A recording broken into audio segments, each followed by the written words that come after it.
This video is part of a course on food physics, of which this is the applications section. This one is about puffing, in particular rice puffing as an example. It is done in 4-part series, and this is part 3 of that series dealing with product and process parameters. In this video, we'll talk about how different product and process parameters or factors affect the puffing process, with rice puffing as an example. The following video will be talking about whether there are other processes sharing the same physics as the puffing physics that we have been discussing. Let's look at what increasing temperature does to rice puffing. As you can see, the puffed volume increases. This is the puffed volume. It increases with puffing temperature, but the increase is less and less as you go to higher and higher temperatures. The moisture loss has a similar trend, increasing rapidly initially and then a slow increase in moisture loss as we go to higher and higher temperatures. These results were obtained from a mechanistic physics-based model explained earlier in this series of video. This is number 3, and that model was explained in number 1 of this, and it is the simulation from that, of course experimentally validated as well. So let's try to give explanation to this. That's how we really understand and have confidence in these results.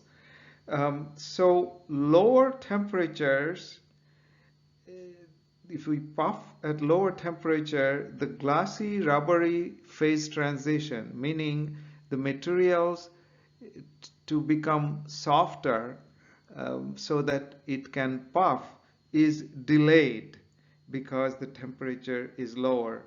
And so meanwhile the material is still drying out. It's taking longer time, so the material is drying out, and so there is less moisture available for internal evaporation, and so we have reduced expansion. There can be other explanations to this. This looks like a very logical explanation to the trends that we see. Higher temperatures, on the other hand, can produce the earlier glassy rubbery transition, and that leads to earlier onset of the expansion, and therefore we can get more expansion. But if we go to too high temperature, the material dries out quickly at these higher temperatures, and if the material dries out, there isn't as much moisture available to evaporate.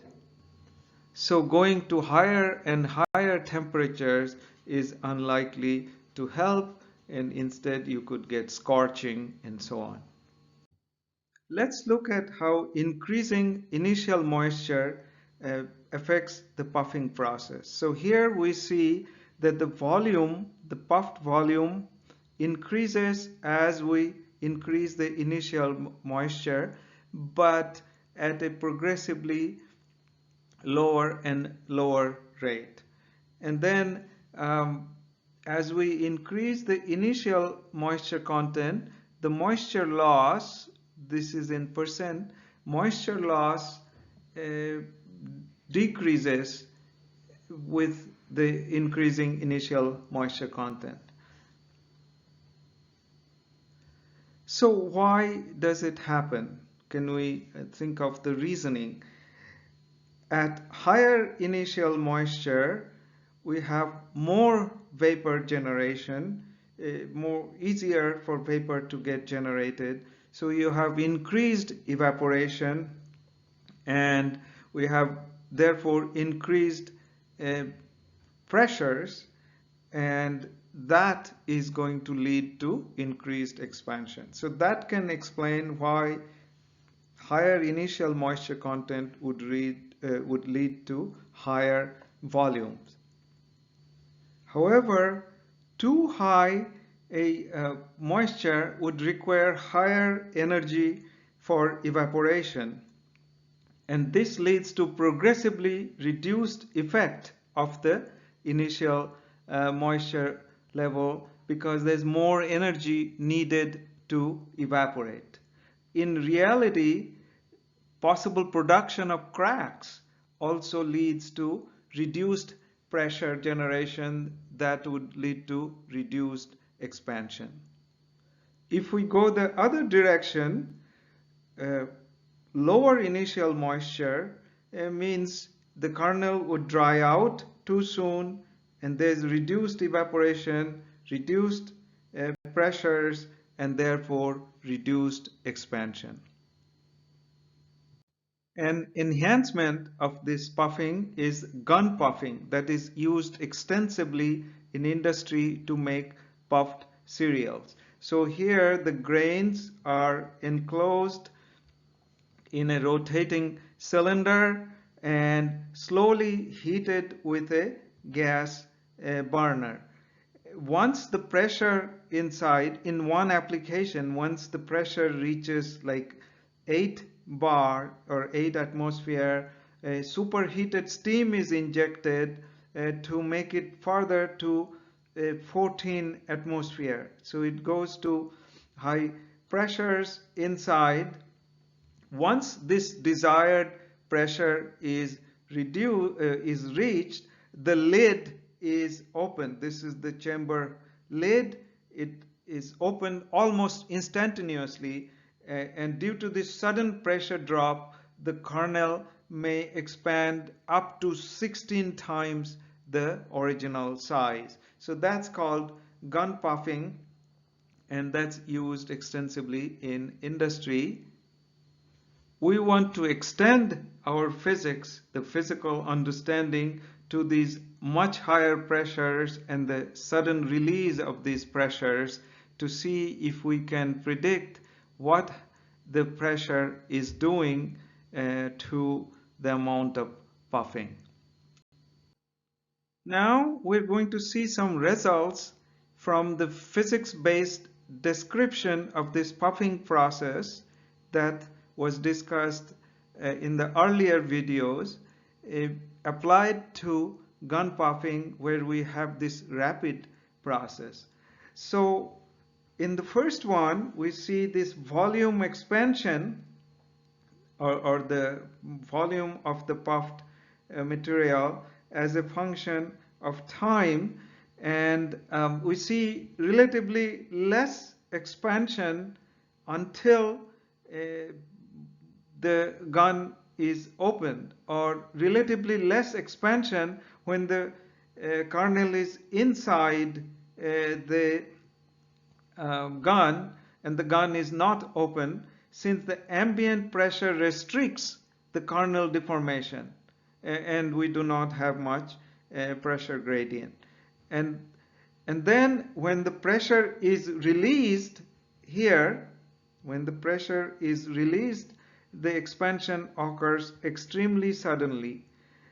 And in the next graph, we see how this final volume of the puffed product depends on the release time, pressure release time, meaning how slow, how long does it take for the pressure to go from this very high to atmospheric.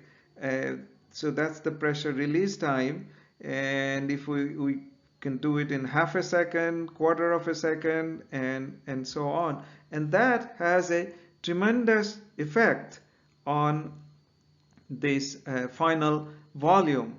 And so how do you think we can explain this?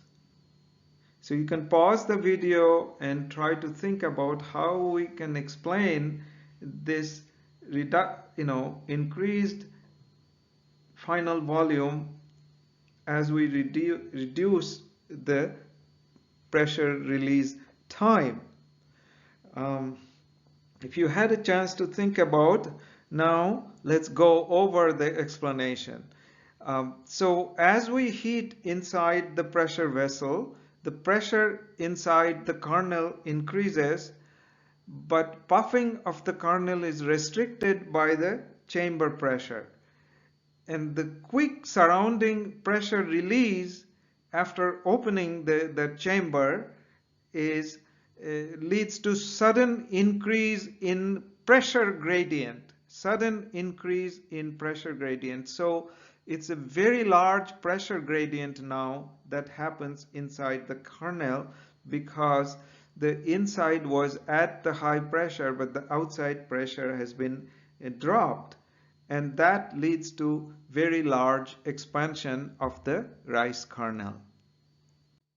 Now let's summarize the effect of the two operating parameters, the temperature and initial moisture, on the final puffed volume. So if the moisture is too high or too low in the rice grain, the final puffed volume may not be the highest, so it goes down.